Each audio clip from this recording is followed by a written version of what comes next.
नमस्कार साथियों, the dignity के यूट्यूब चैनल पर मैं आशुतोष आप सभी का फिर से स्वागत करता हूं और उम्मीद करता हूं कि आप सभी स्वस्थ होंगे और अपनी पढ़ाई पर लगे होंगे और अभी थोड़ा सा आप रिलैक्स भी होंगे क्योंकि स्वाभाविक सी बात है, आप अभी सेकंड ग्रेड पेपर जो है या सेकंड ग्रेड का पेपर जो है वो देकर आए होंगे। उसी से संबंधित आज एक छोटी सी वीडियो जो है मैं आपके सामने लेकर उपस्थित हुआ हूं। उम्मीद करता हूं आप इस वीडियो को अंत तक देखेंगे और यदि वीडियो पसंद आता है तो आप जो है इस चैनल को सब्सक्राइब जरूर करिएगा और बेल नोटिफिकेशन आइकन जरूर प्रेस कर दीजिएगा ताकि भविष्य की जो भी इंफॉर्मेशन है वो आपके सामने आ सके। अब आप सभी को पता है कि अभी आरपीएससी के द्वारा या आपका जो सेकंड ग्रेड का जो पेपर है उसमें हिंदी का पेपर आपका जो है दिसंबर के आसपास कंडक्ट कराया गया था और उसके बाद जीके या एसएसटी का पेपर अभी हाल फिलहाल में एक दिन पहले ही आपका संपन्न हुआ है। और आपका जो ये पेपर हुआ है उसमें सबसे अचंभित करने वाली बात क्या है विद्यार्थियों, दो बातें जो आपको याद रखनी है। सबसे बड़ी, पहला, दोबारा जब ये पेपर कंडक्ट कराया गया तो मात्र 45 दिन का समय दिया गया तैयारी करने के लिए, क्योंकि आपको पता है पेपर लीक हो गया था, वो बस वाली घटना आपको याद होगी। उसके बाद से आपका जो है दोबारा पेपर जो है वो कंडक्ट कराया गया था। दोबारा पेपर कंडक्ट हुआ, उसमें महज मात्र 45 दिन का समय दिया गया बच्चों को, पहली बात। दूसरा, अगर विद्यार्थियों की बात की जाए तो जैसा आप इस पेपर की कटिंग में देख रहे हैं कि पहले की तुलना में आपका जो है आरपीएससी ने तैयारी के लिए दिए 45 दिन, ऐसे में दोबारा हुए सामान्य ज्ञान के पेपरों में पहले की तुलना में आधे अभ्यर्थी आए। ठीक है, इसका सीधा सा मतलब है कि पहले जितने अभ्यर्थी थे उन अभ्यर्थियों से आधे अभ्यर्थी कहां पहुंचे हैं एग्जाम सेंटर इस बार। ठीक है, सबसे पहली चीज है ना। दूसरी बात, अगर पेपर का आप लेवल देखेंगे, एसएसटी का जो पेपर हुआ है, जीके का जो पेपर हुआ है, उसमें जीके के जो प्रश्न हैं उनका लेवल अगर देखा जाए तो एक प्रकार से आरपीएससी ने आरएएस के बराबर रख दिया है। कई बार कई प्रश्न ऐसे हैं जो आरएएस के लेवल से भी ऊपर जा रहे हैं। ठीक है, तो लेवल जो है वो भी काफी बढ़ा दिया है ना, तैयारी का समय कम दिया और इसका प्रभाव जो है प्लस मौसम की जो घटनाएं हैं उन सबके कारण जो है आधे विद्यार्थी कहां पहुंचे, पेपर देने पहुंचे। अब आप लोगों ने पेपर अगर दिया है, एसएसटी वाला पेपर या हिंदी वाला पेपर दिया है, उसमें जो जीके वाला पोर्शन है, अगर आपने ये पेपर दिए हैं तो इन पेपरों के अंतर्गत आपके दिमाग में सबसे पहला प्रश्न आ रहा होगा कि सर हमारी कट ऑफ कितनी जाएगी। तो देखो, मैं आप सभी को आज जो है एक बात पूरी तरह से सुनिश्चित कर देना चाहता हूं कि इस बार की जो कट ऑफ है ना वो ऐसी जाएगी कि आप या आपके सहपाठी जो है वो ये कहेंगे कि काश मैंने ये पेपर दे दिया होता, इसका फॉर्म भर दिया होता तो आज मेरा सिलेक्शन हो गया होता। जी हां, बिल्कुल सही सुन रहे हैं आप, क्योंकि दो तीन कारण है। पहला, एक तो तैयारी के लिए समय कितना मिला, 45 दिन का।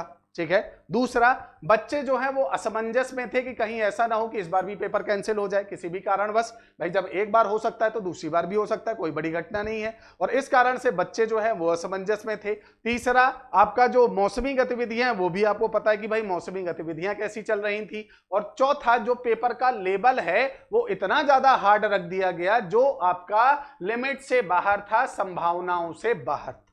ठीक है, और इसी कारण से अब आपकी जो कट ऑफ जाएगी वो कट ऑफ बहुत ज्यादा कम जाएगी। इस बात को बिल्कुल एकदम दिमाग में बैठाइएगा।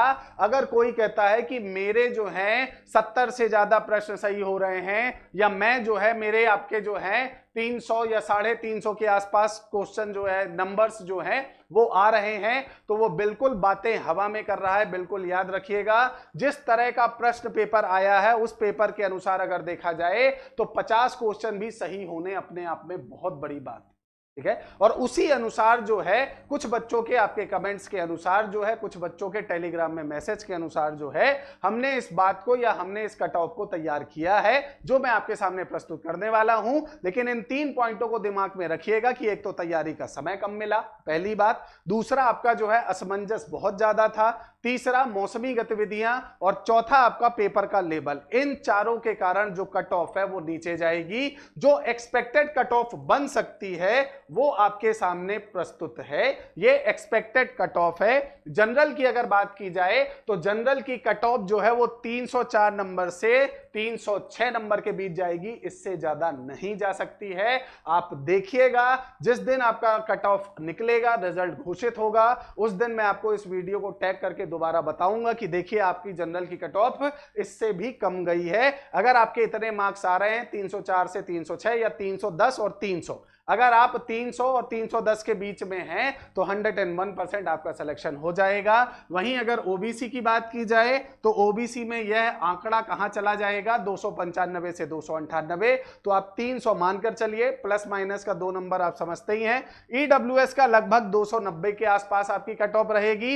एमबीसी की अगर बात करें तो 280 नंबर के आसपास कट ऑफ रहेगी। एससी की 280 से 282 के आसपास रहेगी और एसटी की अगर बात करें तो 273 से 275 रहेगी। अब इस बात को बिल्कुल दिमाग में बैठा लीजिएगा। बहुत सारे चैनल में बहुत सारी जगहों पर यह बोला जा रहा है कि भाई किसी के 80 क्वेश्चन सही हो गए, कोई कह रहा है मेरे 75 सही हो गए, है ना, कोई आपका कह रहा है कि भाई हिंदी वाले जीके में मेरे इतने आ रहे हैं। बिल्कुल निश्चिंत रहिएगा, पेपर का लेवल देखते हुए, आधे विद्यार्थियों की संख्या देखते हुए कट ऑफ नीचे जाएगी, आश्चर्यचकित रूप में नीचे जाएगी और आपको स्वयं अचरज होगा कि आखिर इतना नीचे कट ऑफ कैसे जा सकती है और आपका सिलेक्शन होगा। तो निश्चिंतता के साथ, धैर्यता के साथ इस बात पर यकीन रखिएगा कि अगर आपके इतने नंबर्स के आसपास आप आ रहे हैं तो आपका सिलेक्शन हो सकता है। आगे डॉक्यूमेंट वेरिफिकेशन के लिए आपको बुलाया जाएगा। उम्मीद करता हूं कि आपने चैनल सब्सक्राइब कर दिया होगा। धन्यवाद।